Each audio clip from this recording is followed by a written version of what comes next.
وہ آئی تھی آپ کے پاس اجازت لینے۔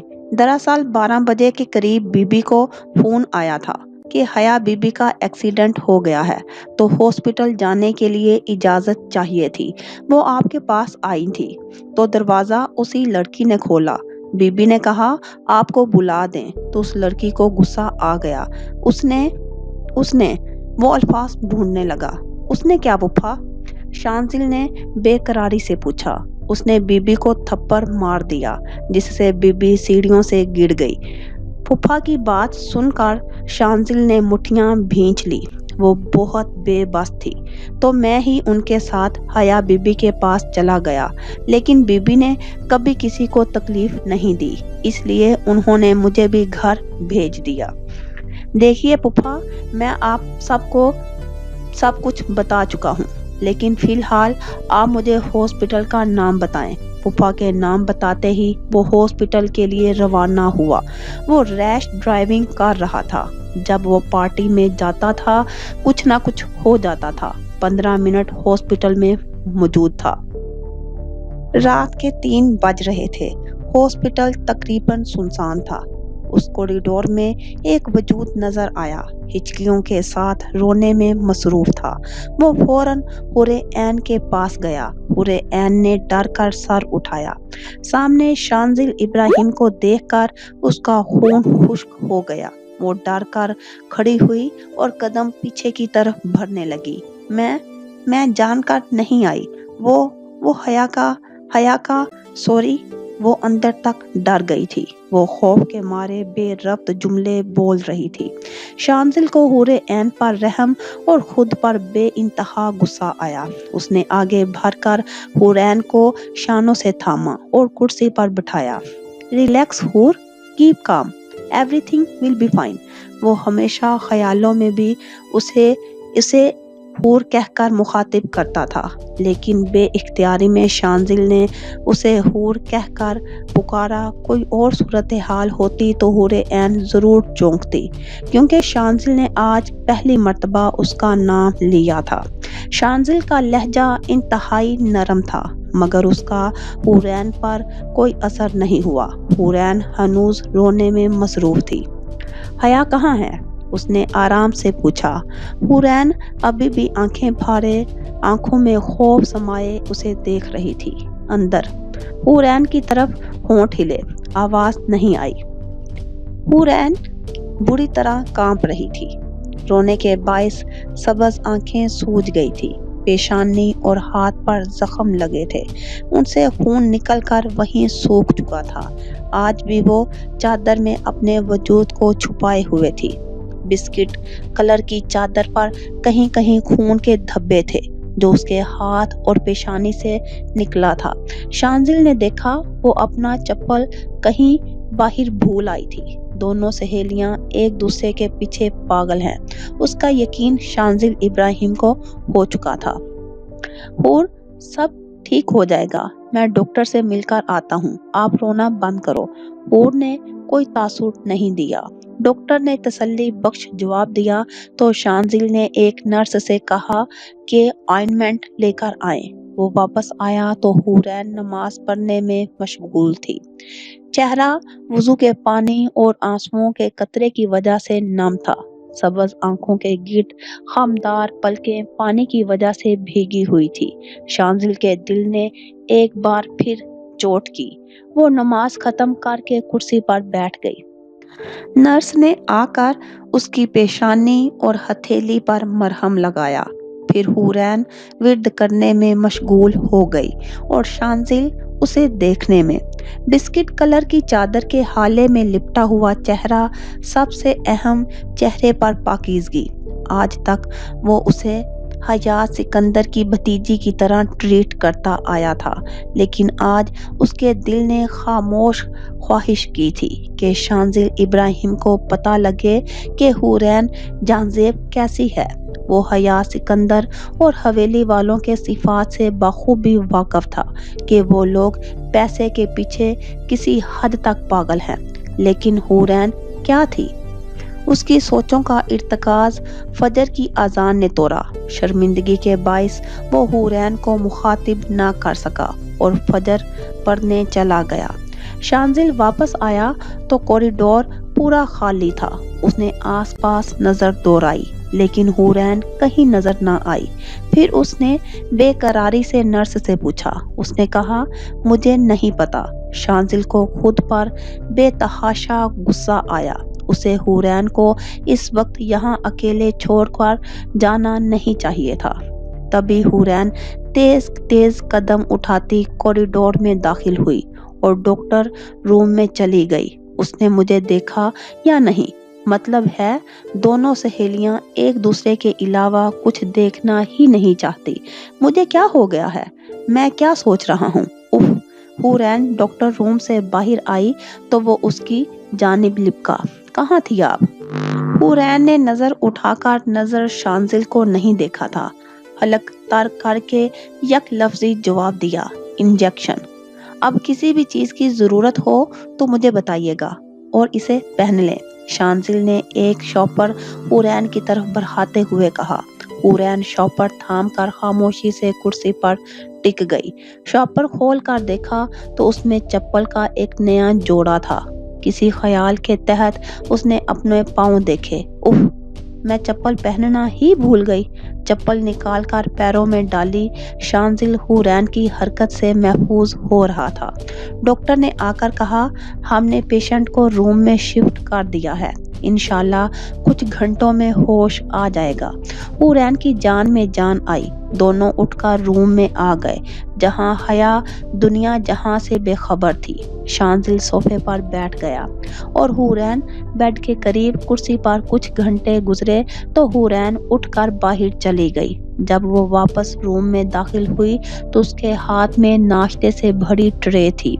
شانزل اسے دیکھنے میں اتنا محو تھا کہ اسے ناشتے کا خیال ہی نہیں آیا۔ حورین نے ٹرے صوفے کے آگے ٹیبل پر رکھی اور مڑ کر باہر جانے لگی۔ اب شانزل کے کچھ کہنے سے پہلے ہی جواب دیا، ڈاکٹر نے بلایا ہے، اور تیز تیز قدم اٹھاتی چلی گئی۔ شانزل کو کچھ کہنے کے موقع ہی نہ دیا۔ شانزل نے ایک نظر اپنے آگے رکھے ناشتے کو دیکھا، پھر ایک نظر گھڑی پر ڈالی۔ صبح کے 8 بج رہے تھے۔ وہ ہر طریقے سے مکمل بیوی تھی۔ بیوی؟ لا حول ولا قوت! یہ کیا بول رہا ہوں؟ حورین جب کمرے میں واپس داخل ہوئی تب بھی ناشتہ ویسے کا ویسے ہی رکھا ہوا تھا۔ وہ پھر سے بیڈ کے پاس کرسی پر بیٹھ گئی۔ کیا ہو جاتا اگر پوچھ لیتی کہ ناشتہ کیوں نہیں کیا؟ یہ سوچ کر شانزل نے اسے خود مخاطب کیا۔ حور، آپ نے ناشتہ کر لیا؟ بھوک نہیں۔ شانزل کچھ کہتا اس سے پہلے ہی حیا کے اپنے کی آواز آئی۔ حورین فوراً اس کی طرف متوجہ ہوئی۔ حیا آہستہ آہستہ ہوش میں آ رہی تھی۔ حیا! حورین اس کے بالوں میں ہاتھ پھیرنے لگی۔ آنکھیں کھولو حیا، مجھے دیکھو۔ حیا نے آنکھیں کھول کر حورین کو دیکھا۔ حورین مسکرائی۔ شانزل تعجب سے دونوں کو محبت سے دیکھ رہا تھا۔ حد ہے، مطلب ایسی سچویشن تو ڈراموں میں ہیرو ہیروئن کی بیچ میں ہوتی ہے۔ نرس نے آ کر کہا انہیں کچھ کھلا دیجیے۔ ہاسپٹل سے حیا کے لیے سوپ بھجوایا گیا۔ حورین نے اسے سہارا دے کر بٹھایا اور سوپ پلانے کے لیے چمچہ اس کے آگے کیا تو حیا نے منہ پھیر لیا اور منہ پھلا کر کہا مجھے نہیں پینا، میں ناراض ہوں۔ حورین نے بول نیچے رکھ دیا۔ شانزل کو لگا اب حورین حیا کو منائے گی، لیکن حورین نے ایک تھپڑ حیا کے گال پر لگا دیا۔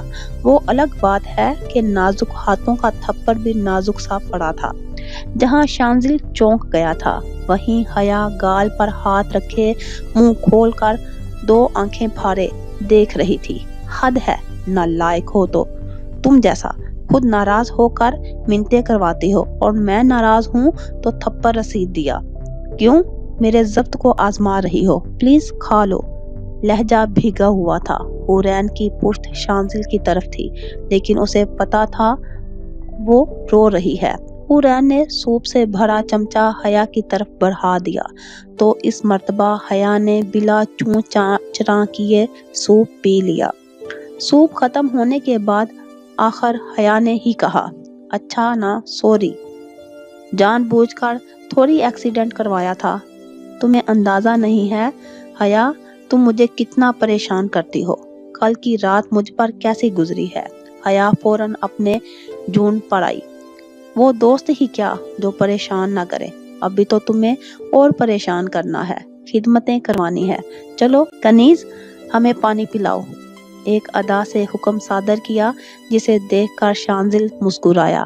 حورین کچھ کہتی اس سے پہلے ڈاکٹر اندر آئی۔ حیا نے چھوٹتے ہی ڈاکٹر سے پوچھا، میری لکھنوی کرتی کہاں ہے جو میں نے پہنی ہوئی تھی؟ اس کی بات سن کر ڈاکٹر مسکرائی اور کہا، وہ کپڑے خون لگنے کی وجہ سے خراب ہو گئے تھے تو ہم نے انہیں ڈسپوز کر دیے۔ اس دوران حورین اسے دیکھ رہی تھی جیسے کیا کروں میں اس لڑکی کا؟ ڈاکٹر وہ میری فیورٹ کرتی تھی، آپ بتائیں مجھے کس کم وقت نے ٹکر ماری تھی، میں نے اس کا سر پھاڑ دینا ہے۔ حیا تو اپنی کرتی کا صدمہ ہی لگا بیٹھی تھی اور ڈاکٹر بیچاری حیران، آج تک اس نے ایسا نمونہ نہیں دیکھا تھا۔ تم جاؤ لڑکی۔ Sorry doctor. حورین نے پہلے ڈاکٹر کو پھر حیا کو مخاطب کیا، آپ بتائیں مس حیا آپ کو کہیں درد تو نہیں ہو رہا؟ ڈاکٹر نے پیشہ ورانہ سوال کیا۔ میں نہیں بتاؤں گی، پہلے حور سے کہیں کہ وہ مجھے معاف کر دے۔ ڈاکٹر بیچاری پریشان، اس نے حور کی طرف دیکھا، حیا چیک اپ کرواؤ یار۔ حورین نے عاجزی سے کہا، ٹھیک ہے ہم نے یہ التجا قبول کی کنیز۔ شانزل پورا ڈرامہ دیکھ رہا تھا، حیا کی نظر اب تک اس پر نہیں پڑی تھی۔ ڈاکٹر رپورٹ دیکھ رہی تھی تو اچانک حیا کو یاد آیا، ہائے اللہ ڈاکٹر یہ زخم نشان تو نہیں چھوڑیں گے نا؟ اسی مہینے میری شادی ہے۔ ڈاکٹر نے کوئی جواب نہ دیا، وہ صرف حیا کو دیکھ کر رہ گئی، لیکن حیا کو مجال ہے جو کوئی فرق پڑا ہوا ہو۔ میں بتا رہی ہوں حور، اگر ان زخموں کی وجہ سے میری شادی کی تصویریں خراب آئی تو میں تمہیں پتہ ہے نا کیا کر ڈالوں گی۔ اور شانزل کا ضبط یہاں تک تھا۔ شانزل کہکا لگا کر ہنس پڑا۔ کہکے کی آواز پر تینوں نے مڑ کر دیکھا۔ حیا تو شانزل کو دیکھ کر خوش ہو گئی، لیکن ڈاکٹر تو جیسے شانزل کے کہکے میں کھو گئی، اور ڈاکٹر ایسے ٹکٹکی باندھ کر شانزل کو دیکھنا حورین کو عجیب سا لگا۔ اب بھئی شانزل اگر اچھے کی جگہ الگ لفظ استعمال کر سکتا ہے تو اتنا حق تو حورین کا بھی ہے کہ وہ برے کی جگہ عجیب لفظ استعمال کرے۔ خیر شانزل کے لیے یہ عام بات تھی کہ کئی لڑکیاں اس کی دیوانی تھی، اس لیے اس نے نظر انداز کیا۔ حیا کو تو بڑا مزہ آیا، ارے بھائی آپ کب آئے؟ کیوں میں نہیں آ سکتا؟ ارے واہ بھائی اب تو بہت مزہ آئے گا۔ ڈاکٹر تو حیا کو ایسے دیکھنے لگی جیسے کہنا چاہ رہی ہو، کیا آپ پکنک منانے آئی ہو؟ دیکھیں آپ لوگ پلیز باہر جائیں، میں پیشنٹ کو چیک کر لوں۔ ڈاکٹر نے تھک ہار کر کہا، تم اپنے گھر پر فون کرو اور ایکسیڈنٹ کے بارے میں بتاؤ۔ حورین نے حیا کی طرف فون بڑھاتے ہوئے کہا، کسی کو کوئی فرق نہیں پڑنے والا، الٹا دادی مجھے وہیں روک لیں گی، پھر یونی کا حرج ہوگا۔ ویسے بھی تم اس حالت میں یونی جانے سے رہی تو بہتر ہے گھر پر آرام کرو، حور نے سمجھانا چاہا۔ باتوں کے درمیان حور کا فون بجا۔ حورین نے سیکنڈ کی بھی دیر کیے بغیر حیا کے ہاتھ سے فون لیا، نمبر دیکھ کر فوراً ریسیو کیا۔ جی السلام علیکم، ٹھیک ہوں، شہر میں ہی ہوں۔ جی نہیں، صرف امتحان دینے جاؤں گی، مجھے فرق نہیں پڑتا۔ نہیں کسی چیز کی ضرورت نہیں ہے۔ نہیں کوئی رابطہ نہیں کیا، آپ سے بات ہوئی ہے کیا؟ آخری جملہ بولتے ہوئے حور کے جملے پر اشتیاق تھا جو کہ جواب سننے کے بعد ماند پڑ گیا۔ جی اچھا، خدا حافظ۔ فون رکھتے ہی حیا سے مخاطب ہوئی، میں نمبر ڈائل کر رہی ہوں، لو بات کر لو۔ یہ کہہ کر حورین نے فون حیا کی طرف بڑھایا، لیکن اس نے فون نہیں لیا۔ بات کر لو حیا۔ آخرکار شانزل نے مداخلت کی۔ اس کی بات سن کر حیا نے موبائل کان سے لگایا۔ جی ابو السلام علیکم، یہ بتانے کے لیے فون کیا ہے کہ ایکسیڈنٹ ہو گیا تھا، خدا حافظ۔ پھر گہرا سانس لے کر کہا، آ رہے ہیں ابو؟ ایکسیڈنٹ کیسے ہوا؟ مطلب تم نے کسی کو ٹکر ماری ہے یا کسی نے تمہیں ٹکر ماری ہے؟ کسی نے مجھے ٹکر ماری ہے، شکر ہے